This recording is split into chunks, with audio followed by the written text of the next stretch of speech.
Assalamualaikum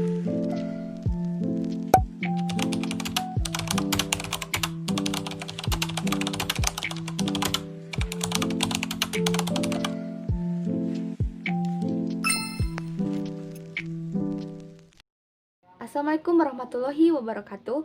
Perkenalkan, nama saya Repa Srinopianti dengan NIM 12221200057. Program Studi Tadris Bahasa Indonesia kelas 5B. Nah, tujuan dibuatnya video ini adalah untuk memenuhi tugas UTS mata kuliah pragmatik. Nah, yang pertama saya akan menjelaskan tentang pengertian linguistik dan pragmatik.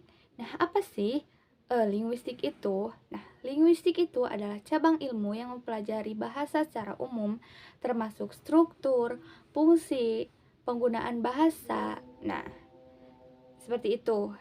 Nah, sementara itu, pragmatik adalah cabang ilmu linguistik yang berfokus pada bagaimana konteks itu mempengaruhi interpretasi makna dalam komunikasi. Nah, pragmatik ini mempelajari bagaimana si penutur dan pendengar memahami makna yang tersirat, bukan hanya yang tertulis atau yang tersurat.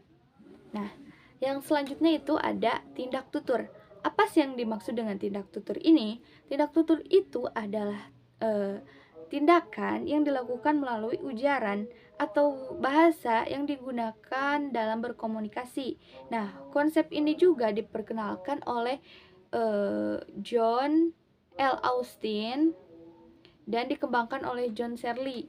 Nah, dalam tindak tutur ada 3 jenis.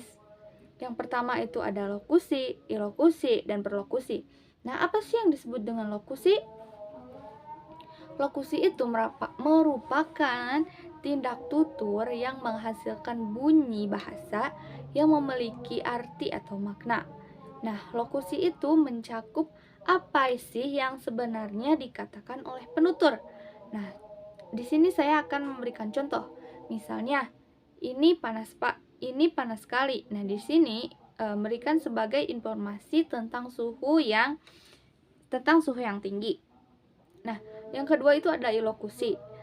Ilokusi ini merupakan fungsi atau maksud dari suatu tuturan. Ilokusi ini adalah tujuan di balik persyaratan tersebut, seperti perintah, permintaan atau saran. Nah, contohnya ini panas sekali. Nah, di sini sebagai permintaan tidak langsung untuk membukakan jendela atau AC. Nah, yang ketiga itu ada perlokusi. Apa sih yang dimaksud dengan perlokusi? Perlokusi ini adalah efek atau dampak yang ditimbulkan oleh si penutur oleh sebuah tuturan pada pendengar, baik itu secara fisik, emosi, atau tindak tertentu.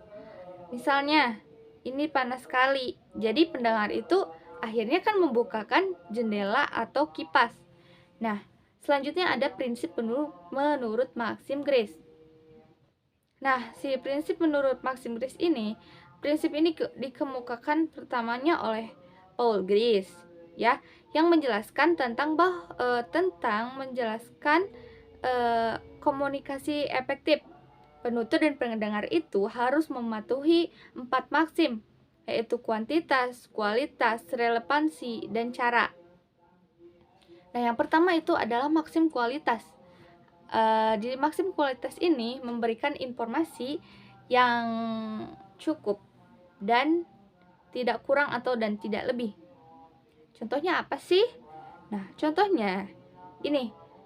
Jika seseorang bertanya jam berapa sekarang, nah jawabannya cukup dengan memberikan waktu tepat tanpa tambahan informasi yang tidak relevan. Misalnya jika seseorang bertanya jam berapa sekarang, dia jawabnya langsung jam 11 misalnya. Nah, yang kedua itu ada maksim kualitas. Nah, di sini memberikan informasi yang benar dan dapat dipercaya. Contoh, jika seseorang menanyakan apakah hari ini hujan? Nah, maka jawaban yang diberikan harus berdasarkan fakta. Yang ketiga itu ada makna relevansi. Nah, di makna relevansi ini memberikan informasi dengan topik pembicara. Misal, contohnya, jika sedang membahas tentang rencana liburan, tidak perlu menambahkan cerita yang tidak berkaitan seperti cuaca kemarin. Itu kan tidak berkaitan ya. Terus selanjutnya yang terakhir ada maksim cara. Nah, di maksim cara ini memberikan penyampaian informasi dengan cara yang jelas, tidak ambigu dan mudah dipahami juga tentunya.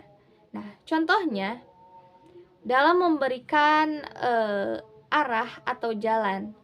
Nah, sebaiknya itu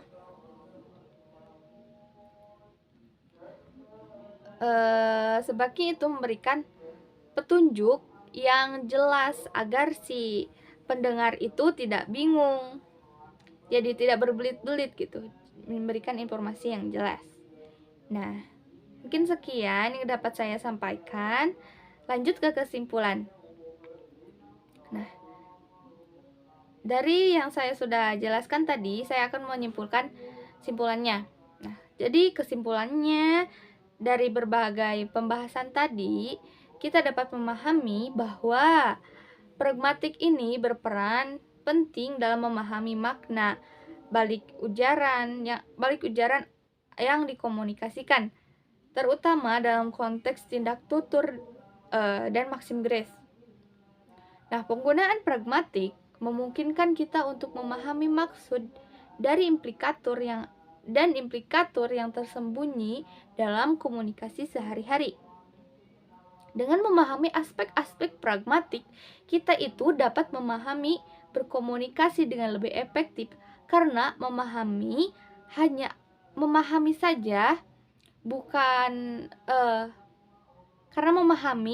bukan hanya apa yang dikatakan, tetapi juga apa yang dimaksud. Sekian dari saya. Mohon maaf apabila ada kesalahan. Wabillahi taufiq wal hidayah. Wassalamualaikum warahmatullahi wabarakatuh.